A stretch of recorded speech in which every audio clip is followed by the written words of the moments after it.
En el Mostrador Podcast continúa Al Pan Pan, la conversación que buscas para comenzar tu mañana.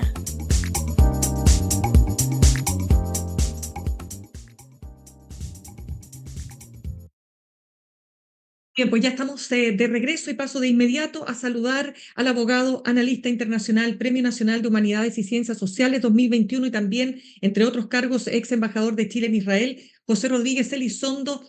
¿Qué tal, José? Un gusto de tenerlo con nosotros tanto tiempo. El gusto es mío, pues Mirna, hacía harto tiempo que no me llamaba.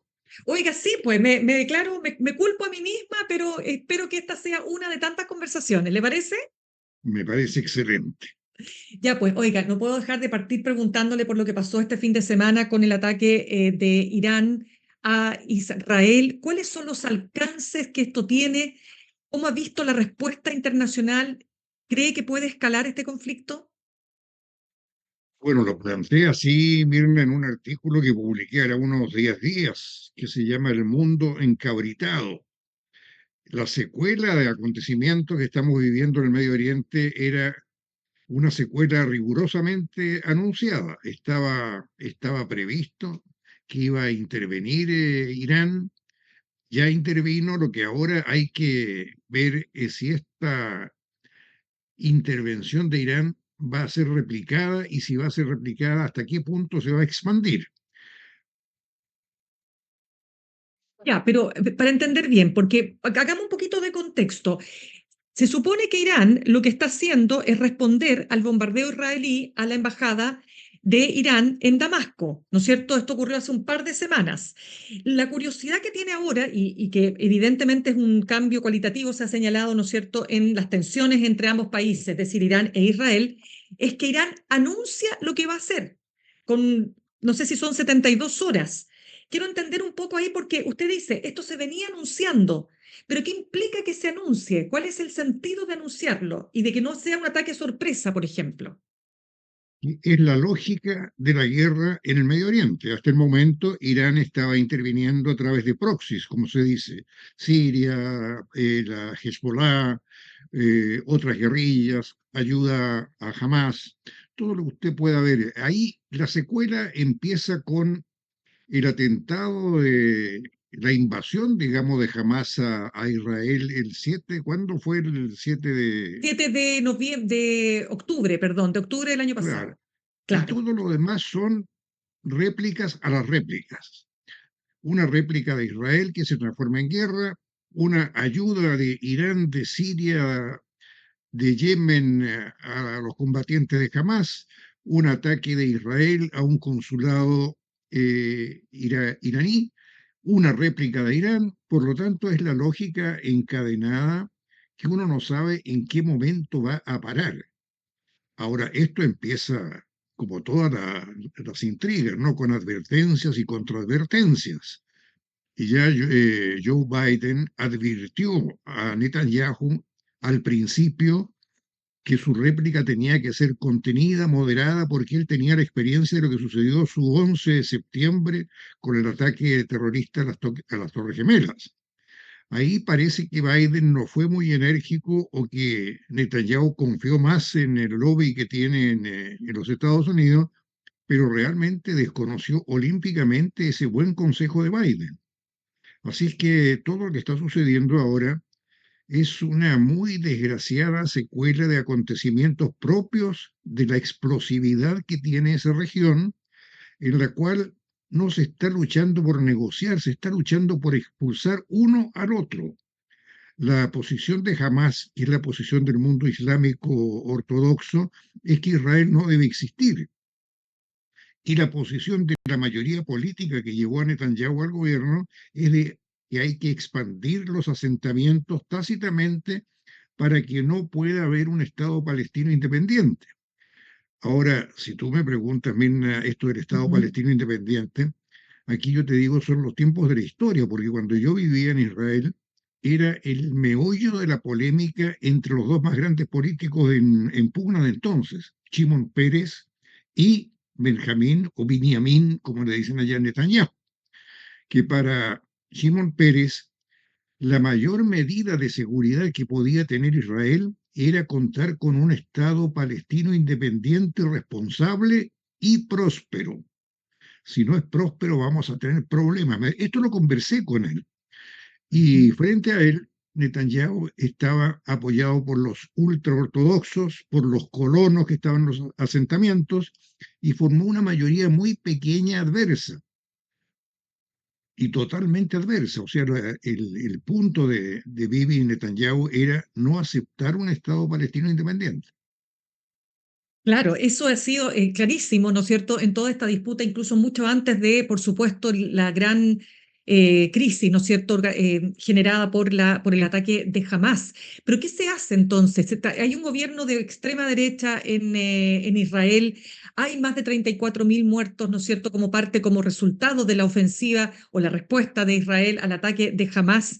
Se habla incluso, hoy día se está hablando de genocidio por parte de Israel. Y tenemos ahora esta respuesta de Irán que no sabemos hasta dónde va a llegar y esto puede comprometer al resto de los países del mundo. Están tratando todos de poner paños fríos, pero ¿hasta dónde es posible con un gobierno de estas características, José?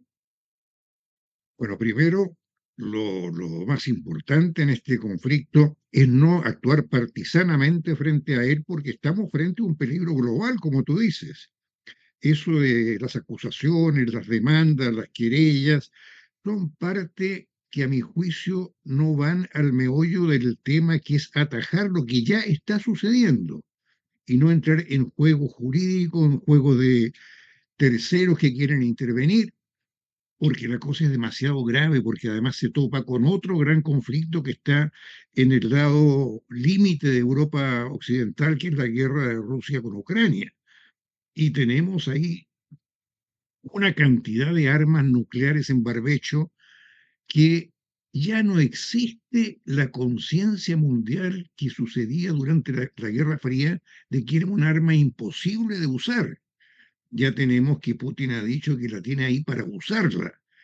Y tenemos en Corea del Norte a un gobernante que se jacta de la panoplia nuclear que tiene y en el fondo, como yo lo he escrito, es una especie de oferta de material precioso, ¿no? Yo tengo aquí un reservorio de bombas atómicas para el que las quiera usar. Ese es el mundo que estamos viviendo, el mundo encabritado que lo llamo yo, y por lo tanto, frente al foco Israel, jamás Estado palestino independiente en barbecho e Irán, nuestra apuesta debería ir siempre por hacer lo posible por esto, que ahora ya no va a ser la solución, va a ser el paliativo. Y eso es, claro, un tema político interno de Israel. ¿Qué pasa, José Rodríguez Elizondo, si Israel decide atacar a Irán? No, no hay que ni pensarlo, Mirna, porque Irán es una tremenda potencia y un país atacado es un león herido. Hay un viejo dicho asiático que dice, no es tan difícil subirse a un tigre, lo difícil es bajarse. Ya cuando alguien entabla una guerra con una potencia como Irán, tendría que pensar en primer lugar que la guerra Irán-Irak duró 8 años y no tuvo solución. Y durante 8 años murieron y hubo pérdidas económicas desastrosas. Por lo tanto, no le conviene a nadie esto. Y además que sería un clima muy propicio para que se produjera esto que yo he llamado la normalización del arma total. Hay países en la región, el mismo Israel, que tienen el arma nuclear. No, realmente es un escenario catastrófico, sería catastrófico y como dice muy bien usted, estamos conversando con José Rodríguez Elizondo, analista internacional, Premio Nacional de Humanidades y Ciencias Sociales 2021. Como dice usted, claro, un escenario que hay que evitar a toda costa. José, quiero traerlo a la región América Latina y particularmente lo que está pasando con Venezuela. ¿Cómo ha visto el conflicto provocado además por los graves hechos de inseguridad que se han visto, que se han producido en nuestro país, que tienen entre sus responsables a personas vinculadas al Tren de Aragua y ahora con el caso del ex militar Ojeda, Ronald Ojeda, podrían eventualmente tener personas vinculadas al régimen político, una hipótesis que está rondando ahí fuertemente? También aquí tendríamos que hablar de una secuencia y no ver la coyuntura, Mirna, porque todo Ujú, esto tiene una larga data, que es el modelo que estableció Fidel Castro en Cuba con respecto a las relaciones de intervención en América Latina con los focos guerrilleros que después se convirtieron, como dijo un analista, en bandas de samuráis errantes, con la expulsión de miles de cubanos a los Estados Unidos, a Miami, que fueron los Marielitos, quien en esa ocasión Fidel Castro vació las cárceles para enviarlos, y todo esto se transformó en una especie de escuela revolucionaria. Esta escuela revolucionaria fue el legado que le dejó a Hugo Chávez. Y Hugo Chávez se dio la maña para designar a dedo a un sucesor que se llama Nicolás Maduro. Y ahí tenemos una secuencia que te la expongo sintéticamente, ujú. porque lo más grave que ha pasado en América Latina es la debilidad de las democracias frente a las dictaduras. ¿Cuánto cuesta a muchos chilenos, a muchos latinoamericanos, designar al régimen de Venezuela como una dictadura?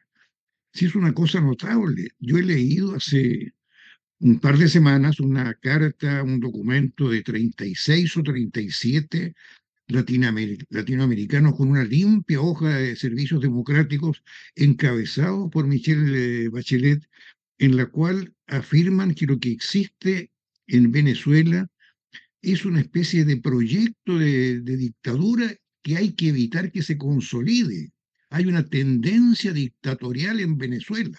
Bueno, si tú no sabes diagnosticar quién es el adversario, quién es el enemigo, mal puedes tener herramientas para contrarrestar su injerencia, porque lo que estamos sufriendo, Mirna, aquí en América Latina, Ujú. es la injerencia del gobierno de Nicolás Maduro en todo nuestro gobierno, todos los que no le gustan.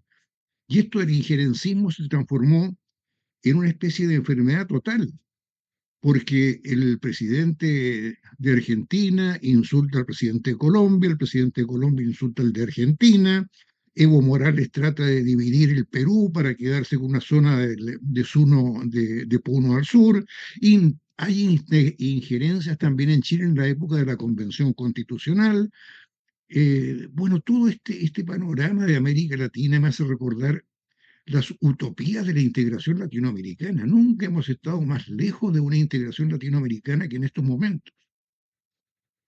¿Qué responsabilidad? A ver, porque usted dice que nos ha costado como región definir claramente que Venezuela es una dictadura, ¿no es así? Esto, me imagino que usted se está refiriendo básicamente a los gobiernos de color político más de izquierda o de centro izquierda, porque los de derecha no han tenido ningún problema en definirlo como una dictadura.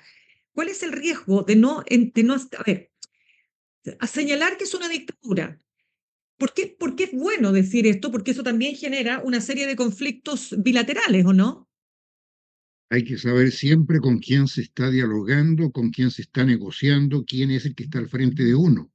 Si uno considera que es una democracia, firma convenios que son de mutua conveniencia esperando que el otro los cumpla. Pero si es una dictadura, uno sabe que las dictaduras viven creando estratagemas coartadas para mantenerse en el poder. Un gobierno democrático es un gobierno que tiene alternancia, sabe que va a terminar el gobernante y sabe que va a tener que haber traspaso de poderes. Una dictadura sabe que quiere morir en el poder. Por lo tanto, definir con quién se está conversando, yo no digo atacar necesariamente a quién se está conversando, es el primer deber de todo político. La sabiduría política consiste, entre otras cosas, en reconocer quiénes son amigos y quiénes son enemigos. ¿Eso qué implica para usted? Que debiera, perdón, déjeme preguntarle concretamente lo siguiente. Para usted, ¿qué debiera ocurrir? ¿Que el gobierno del presidente Gabriel Boric em, terminara con las relaciones bilaterales, las relaciones diplomáticas con Venezuela? ¿Cuál debiera ser la relación con este país? El primer deber de cualquier gobernante democrático es reconocer con quién está conversando. Eso ya lo dejamos establecido. El segundo deber es saber lo que es la diplomacia.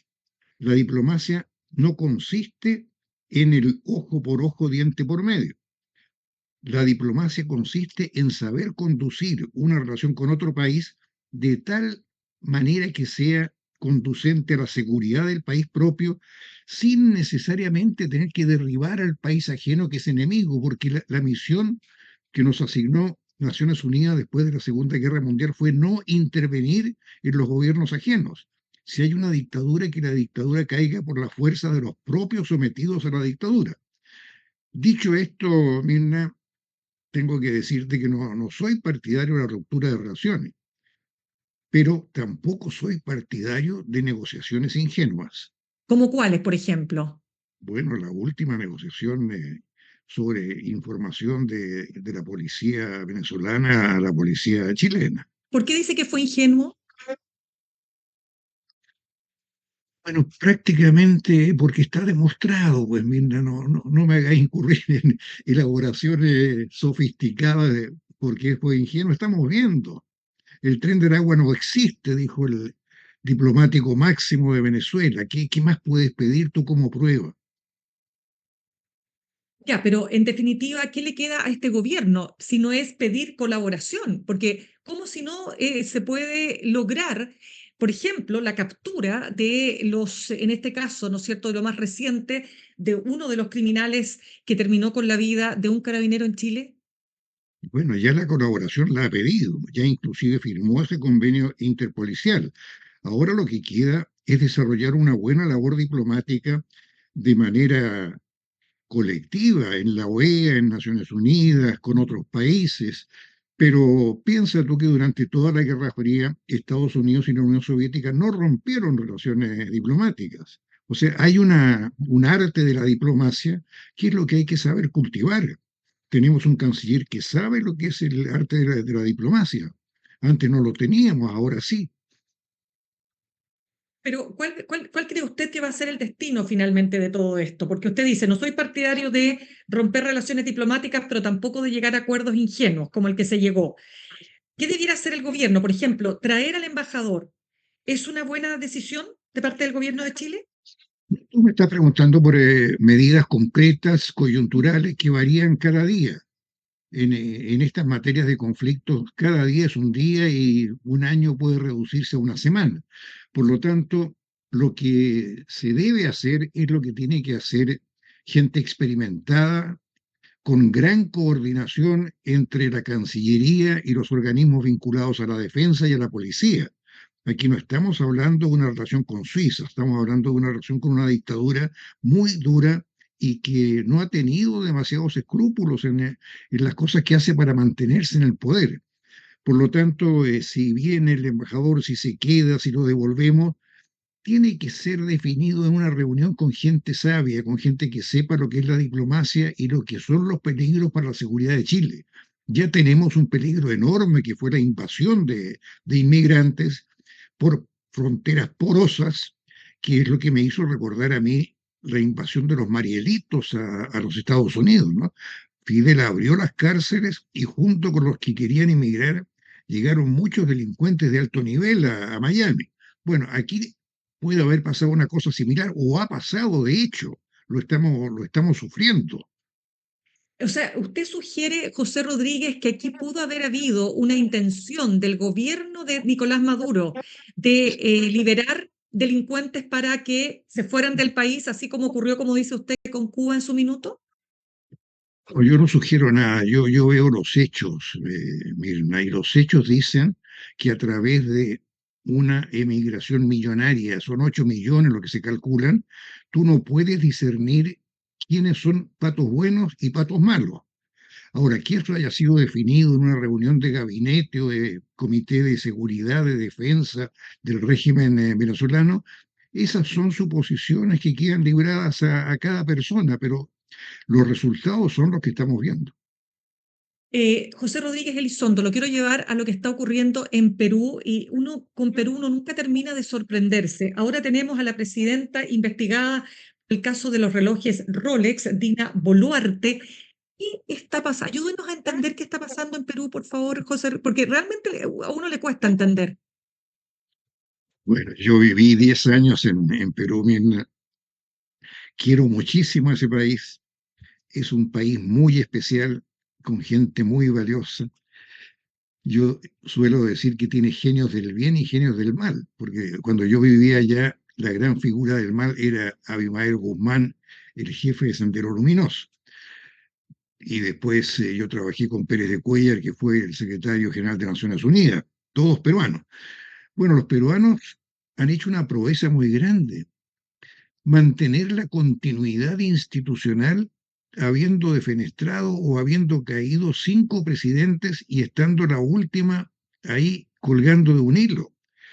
Eso significa que hay un talento superior, misterioso en el Perú, sobre el cual más vale tener una institucionalidad continua que tener una no institucionalidad, una especie de estallido, de golpe en la calle, de que se imponga lo que dice la calle, todo esto que dicen los extremistas en cualquier parte del mundo. Así es que cuando el Pedro Castillo, el expresidente, intentó su autogolpe de Estado, operó la continuidad constitucional, llegó esta señora Dina Boluarte. ¿Y qué pasó, Mirna? Ahí pasó de Ujú. inmediato el injerencismo de otros países de América Latina. AMLO desde México le dijo, no la reconozco.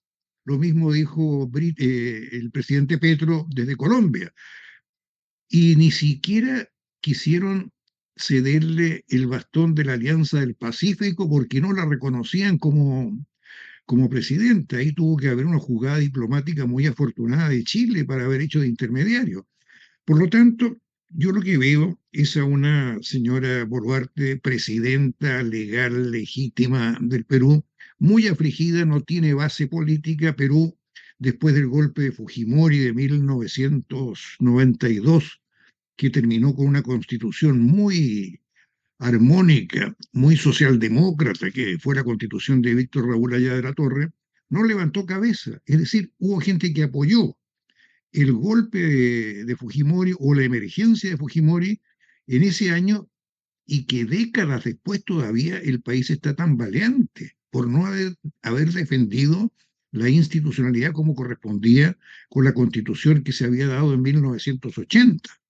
Bueno, ese es el Perú, es un país que está angustiosamente manteniendo su institucionalidad y tratando de que se formen nuevas capas dirigentes responsables, porque se terminó el sistema de partidos políticos, algo muy parecido a lo que nos está pasando en Chile, o el temor que yo veo que pasa en Chile, que los partidos tradicionales están tan debilitados que ya tampoco se les ve futuro posible. Es la emergencia de los outsiders en todas las elecciones. Claro, Es exacto. muy definidor, miren, a esto de que sean los alcaldes los presidenciables del futuro. Antes estaban en el Senado.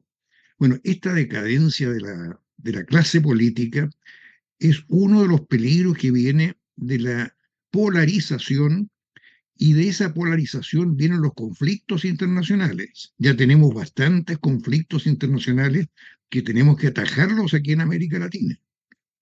Fíjese que es que cuando cuando analizaba también lo que ocurre en Venezuela, es difícil imaginar, como dice usted, ese sueño de una América Latina unida, ¿no es cierto?, con valores y con sueños, ¿no es cierto?, mancomunados. Y ahí la pregunta es, porque se suma esto de Venezuela, nuestras relaciones ahora con Bolivia, y quería preguntarle, ¿qué le parece la propuesta de nuevo relacionamiento que ha hecho el presidente de Bolivia, Luis Arce, con respecto a Chile?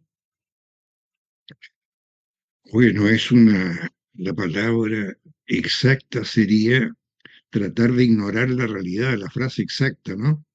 Cuando se produjo el rotundo fallo a favor de Chile con respecto a que no estábamos obligados a negociar una salida soberana al mar para Bolivia, mis amigos bolivianos del sector político moderado e intelectual dijeron, bueno, tenemos que resignarnos a esto, ya no se ha podido por la convicción, no se ha podido por la relación con gobiernos chilenos afines, ahora hay que ir a otra manera de relacionarnos.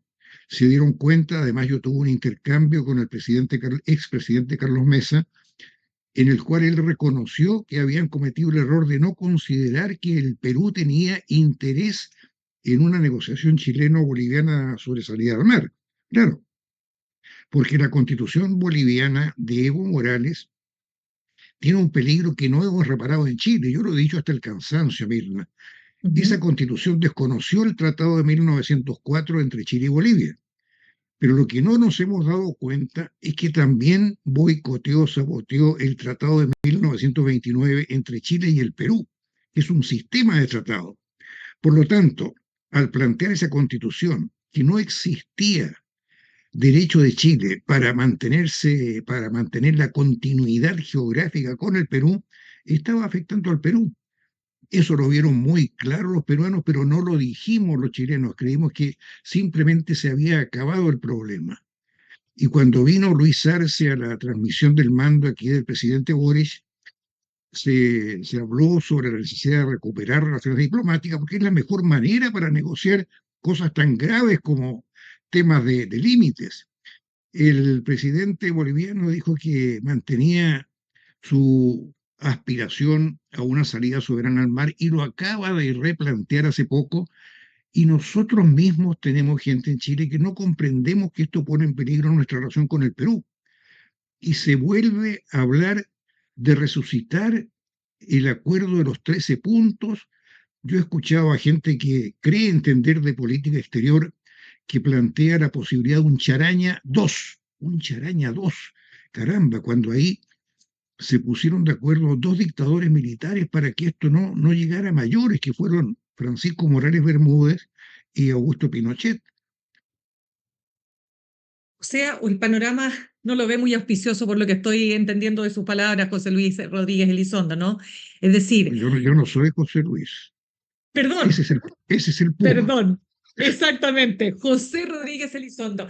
José, claro, porque qué le toca? Imagínese usted qué le toca a Chile, o sea, enemistarse con dos países de la región, ya sea Bolivia por un lado, Venezuela por el otro, está complejo.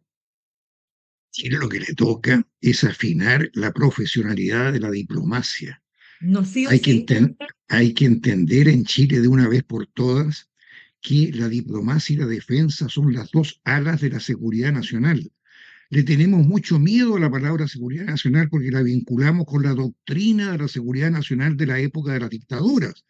Pero aquí en Chile no puede jamás un hombre de la calle, una mujer de la calle llegar a ser tenienta de cualquier regimiento, pero cualquier mujer u hombre de la calle puede llegar a ser embajador. Entonces, tenemos una diplomacia que le falta un pelito para ser profesional. Tenemos estrellas de la diplomacia, pero no tenemos escuela diplomática.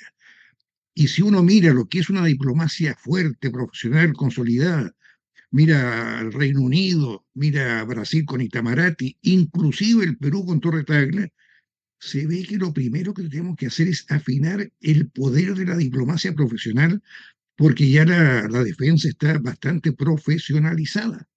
Entonces, la coordinación entre esos dos puntos es lo primero que hay que tener para poder abordar conflictos de Chile en el mundo internacional.